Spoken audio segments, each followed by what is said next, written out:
Hello friends, आज मैं आपके साथ डिस्कस करूंगा स्टैटिस्टिक्स में प्रोबेबिलिटी का एक बहुत इंपॉर्टेंट टॉपिक है पॉइजन डिस्ट्रीब्यूशन। तो पॉइजन डिस्ट्रीब्यूशन की इंट्रोडक्शन हम डिस्कस करेंगे आज के टॉपिक में। तो चलिए शुरू करते हैं। तो उन सिलेबसेस के लिए ये बहुत इंपॉर्टेंट है, उन यूनिवर्सिटीज़ के लिए बहुत इंपॉर्टेंट है ये वाला टॉपिक जिसमें थ्योरी आती है। तो स्टैटिस्टिक्स के साथ अगर आपको हल्की फुल्की थ्योरी आती है तो ये आपको अच्छे से देखना चाहिए टॉपिक। तो सबसे पहले पॉइजन डिस्ट्रीब्यूशन क्या था, कैसे था, चलिए शुरू करते हैं। It is a discrete probability distribution. Discrete probability distribution का मतलब है जो इसके आउटकम्स आते हैं वो होल नंबर्स में आते हैं, जैसे 0, 1, 2, 3, 4 एटसेट्रा ये डिस्कस करेंगे आगे। Which was developed by French mathematicians doctor Simon Denis Poisson, और इन्हीं के नाम पे ये पूरा का पूरा पॉइजन डिस्ट्रीब्यूशन बना हुआ है। इन्होंने कब किया था? 1837 में। और and distribution is named after him. ये तो मैंने बता दिया कि ये जो पूरी की पूरी पॉइजन डिस्ट्रीब्यूशन है ये इनके नाम पे ही पड़ी हुई है। तो पॉइजन डिस्ट्रीब्यूशन कब यूज होती है ये डिस्कस करते हैं। The Poisson distribution is used in those situations where probability of happening of an event is very small. मतलब जिसमें जो पी है, पी की अक्रेंस, जो प्रोबेबिलिटी ऑफ इवेंट है, अक्रेंस है, प्रोबेबिलिटी ऑफ सक्सेस है, उसके चांस बड़े कम है। मतलब P approaches to approximately P approaches to zero. समझ के बाद ये चीज़ मैंने नेक्स्ट आने वाली चीज़ों पे भी लिखी हुई है, तो वो मैं आपको वहाँ पे डिटेल में समझाऊंगा कैसे। तो जो इवेंट है वो रेयरली अकर करता है। तो ज़्यादातर इसमें जो क्वेश्चंस आते हैं वो ज़्यादातर मैन्युफैक्चरिंग डिफेक्ट्स हो गए और पेंच खराब निकले, या फिर कोई फैक्ट्री ने माल बनाया इतने % खराब निकली, इस टाइप के क्वेश्चन इसमें ज़्यादा आ सकते हैं। नेक्स्ट पेज पे चलते हैं और इसकी कंडीशंस डिस्कस करते हैं। तो ये थ्योरेटिकल पार्ट के लिए बहुत इंपॉर्टेंट है।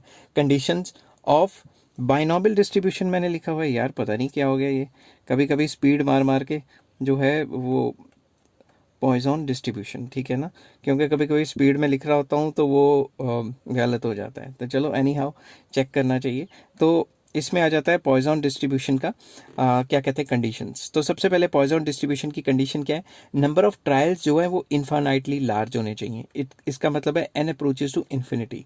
जो नंबर ऑफ ट्रायल्स हैं वो बहुत ज़्यादा होने चाहिए, तभी ये अप्लाई होगी पॉइजन डिस्ट्रीब्यूशन। दूसरा जो पी है, प्रोबेबिलिटी ऑफ सक्सेस, वो क्या है? Very small. मतलब पी की वैल्यू जीरो के आसपास आएगी, और पी अप्रोचेस टू जीरो का मतलब होता है पी की वैल्यू जीरो के आसपास आना। यहाँ पे भी मैंने लिखा था कि जो इवेंट है वो रेयरली अकर करेगा, मतलब P approaches to zero, P की वैल्यू जीरो के आसपास आएगी। And Q approaches to one, मतलब फेलियर के जो चांस है वो काफ़ी ज़्यादा हाई है इस केस में, मतलब पॉइजन डिस्ट्रीब्यूशन के केस में। तो सिंपल वर्ड्स में आप कह सकते हैं success approaches to zero. Approaches to zero का मतलब एग्जैक्टली जीरो नहीं होता, कि जीरो के आसपास, और जो फेलियर है उसके चांसेस वन के आसपास हैं। Q approaches to one. Third point आ जाता है एवरेज नंबर ऑफ सक्सेस, जिसको एन इंटू पी कहते हैं, which is equal to positive infinite number, और ये क्या है? Small m. अब इसका स्मॉल एम को क्या कहते हैं? मीन। तो इसमें मीन का फॉर्मूला क्या है? N into P. ये बात आपको याद रखनी है, आगे क्वेश्चंस में काम आएगी। उसके बाद इसका जो है फॉर्मूला है, फॉर्मूला इसको ऐसे पढ़ेंगे, पी ब्रैकेट में capital X is equal to small X, जिसको हम कहते हैं probability of obtaining X number of successes, it is equals to E raise to power minus M into M raise to power X over X factorial, where M जो mean होता है वो N into P होता है। ठीक है, ये N into P क्या है? Parameter of distribution. तो जो मीन है वो इस पॉइजन डिस्ट्रीब्यूशन का एक पैरामीटर है। और ई क्या है यहाँ पे? ये जो ई है ये है बेस ऑफ नेचुरल लॉग, जिसकी वैल्यू होती है 2.7183। अब ये ई की वैल्यू किस तरीके से निकालनी है, इस पे मैं एक डेडिकेटेड वीडियो बनाने वाला हूँ। ज़्यादातर ई की वैल्यू आपको क्वेश्चन में गिवन होती है। तो चलिए नेक्स्ट पेज पे चलते हैं और डिस्कस करते हैं करेक्टरिस्टिक्स। ये भी आपके जो थ्योरेटिकल पार्ट है, थ्योरेटिकल क्वेश्चन है, उसमें आ सकते हैं और आपको पता भी होना चाहिए।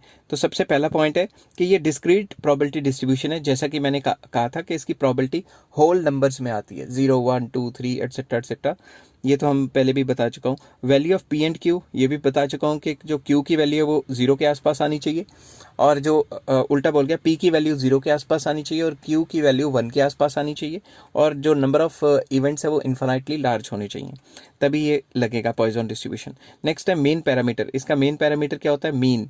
तो पूरी की पूरी जो पॉइजन डिस्ट्रीब्यूशन है उसका एक मेन पैरामीटर होता है, वो क्या होता है? मीन, जिसको स्मॉल एम से डिनोट करते हैं।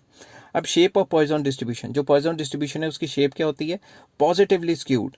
मगर इसमें एक झमेला है इसमें एक झमेला ये है कि जैसे जैसे मीन की वैल्यू बढ़ती है स्क्यूनेस जो है वो कम होती है। फॉर एग्जांपल मीन था 0.3, तो इसकी स्क्यूनेस क्या होता है, फ्लक्चुएशंस इन द डाटा, वो ज़्यादा थी। जैसे मीन की वैल्यू 0.8 आ गई, फ्लक्चुएशन पहले से कम हो गई, और जैसे ही मीन की वैल्यू 1 होगी तो ये जो फ्लक्चुएशंस है, जो इनकन्सिस्टेंसी है डाटा में, एसिमेट्रिक डाटा जो है वो कम हो गया।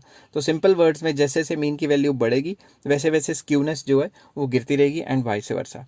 नेक्स्ट पार्ट पे चलते हैं और करते हैं कि constants of Poisson distribution. Poisson distribution में बेसिकली ये 3 फॉर्मूले आपको याद रखने हैं जो इसके कॉन्स्टेंट्स हैं। मीन, जिसको एक्स बार कहते हैं, उसको एन इंटू पी कहते हैं, ये मैं पीछे भी बता चुका हूँ आपको। वेरिएंस क्या होता है, स्टैंडर्ड डेविएशन का स्क्वायर। तो इस पूरी की पूरी पॉइजन डिस्ट्रीब्यूशन में मीन और वेरिएंस बराबर होते हैं। And next is standard deviation, जो कि अंडर रूट मीन है ऑब्वियसली, क्योंकि ऊपर स्क्वायर किया तो मीन के बराबर है, तो इसका अंडर रूट करेंगे तो स्टैंडर्ड डेविएशन हो जाएगा। आई होप ये सारी चीज़ें आपको पसंद आई होंगी, और ये आपके लिए, उन लोगों के लिए बहुत इंपॉर्टेंट है जिनको स्टैटिस्टिक्स थ्योरेटिकल पार्ट में आता है। अगर ये समझेंगे तो आने वाले पार्ट्स में जो मैं कैलकुलेशन वाले पार्ट्स हैं वो करवाऊंगा इनके एक एक दो दो क्वेश्चन, ताकि आपको अच्छे से समझ आ जाए। अगर आपको ये वीडियो पसंद आई तो please like, share and subscribe. Take care, have a nice day.